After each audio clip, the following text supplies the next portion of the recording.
নমস্কার। ঠাকুরমা স্বামীজি গুরুদেবের শ্রীচরণে প্রণাম জানাই। আজ ঠাকুর ও মায়ের এক অদ্ভুত সুন্দর দাম্পত্য জীবন, সেইটি নিয়েই ছোট্ট করে একটু কাহিনী শোনাই। একবার গিরিশচন্দ্র ঘোষ হঠাৎই পরমহংসদেবকে প্রশ্ন করে বসলেন, আপনি বিয়ে করেছিলেন কেন? অকপটে ঠাকুর হেসে উত্তর দিয়েছিলেন, তোদের জন্য। সত্যি আমাদের জন্যই তার এই বিবাহ লীলা। লোকশিক্ষার জন্য বারংবার ভগবানের এই ধরাতলে আবির্ভাব। এইবার বুঝি তিনি এসেছেন কিভাবে একটি সংসারাশ্রম পরিচালনা করতে হবে তা সকলকে শেখাতে। আমাদের সকলেরই দাম্পত্য কলহ তো লেগেই আছে, তাই বুঝি ঠাকুর আর মা আগে ভাগেই আন্দাজ করে নিয়েছিলেন নিজেরা এক দিব্য দাম্পত্য জীবন যাপন করবেন।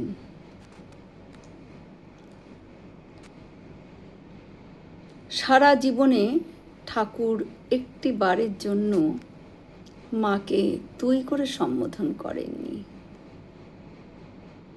যদিও বা কথা প্রসঙ্গে মুখ ফসকে কখনো এমন আভাস এসেছে।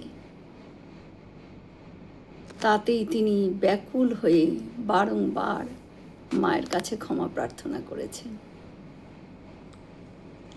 ঠাকুরের চোখে মা ছিলেন সাক্ষাৎ ভবতারিণী, স্বয়ং মা কালী। নিজের ভাইপো ও ভাগ্নেকে তাই তিনি সাবধান করে বলতেন, এর মধ্যে যে আছে সে চটে গেলে তবু তোরা রক্ষা পাবি, কিন্তু রামলেলোর খুঁড়ির মধ্যে যে আছে সে চটলে ব্রহ্মা বিষ্ণু মহেশ্বরও তোদের বাঁচাতে পারবে না রে। আবার কখনো কাউকে বলতেন, রামলেলোর খুঁড়ির পায়ের গঠনটা ঠিক জগদ্ধাত্রী মায়ের মতন। ঠাকুর ও মা সমভাবে উভয়কে সম্মান করতেন। একবার আমাদের দিদিমা লোকের কথা শুনে নিজের মেয়ে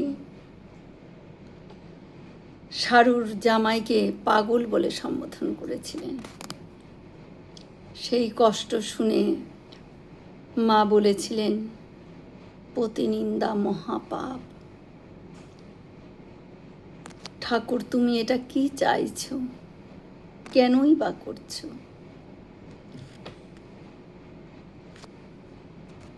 মা এবং ঠাকুরের মধ্যে এই যে দিব্যতা ছিল, তা একজন স্বামী তার স্ত্রীকে দেবী জ্ঞানে পুজো করতে বাধ্য হয়েছিল।